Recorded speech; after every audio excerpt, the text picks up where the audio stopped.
Thank you very much, Peter. Good morning, ladies and gentlemen. Let me start by thanking you for joining us today to launch this important report from the Global Humanitarian Forum on the impact of climate change. It includes the research of many institutions and the contributions of many distinguished experts, some of whom are here with us today. Let me first introduce Barbara Stocking.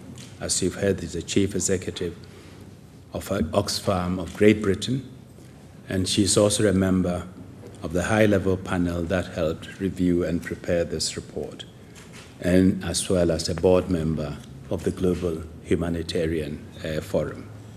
We also have with us, as you've heard, our CEO, Mr. Fust, who, until he joined the forum, was a Swiss Minister for Economic Development for 15 years.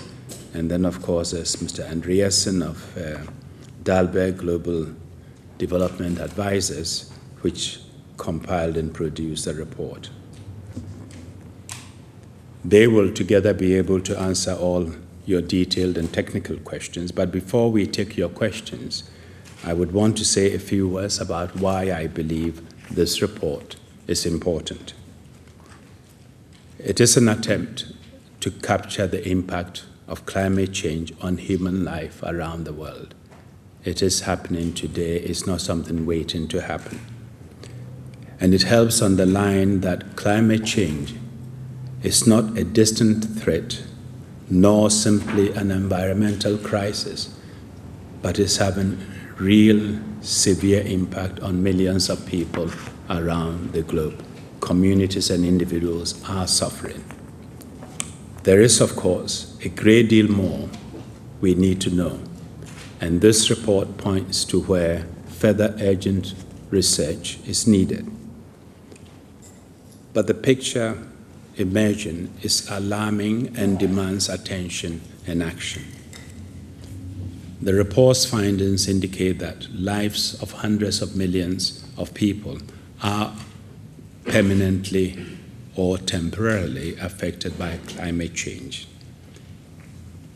These figures are set to increase sharply as the extreme weather disasters, desertification, rising water levels are all exacerbated by climate change. This will have serious political security implications, not just for the countries directly affected, but for all of us. And that is why I have always dubbed climate change as an all-encompassing threat. Even now, the annual economic cost of this disruption is estimated at $125 billion a year.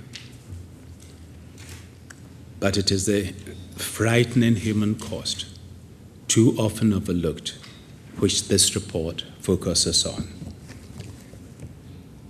It is a cost which falls on those least responsible for climate change and without the resources to cope.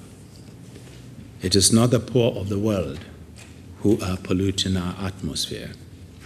The 50 least developed countries contribute less than 1% of global carbon emissions.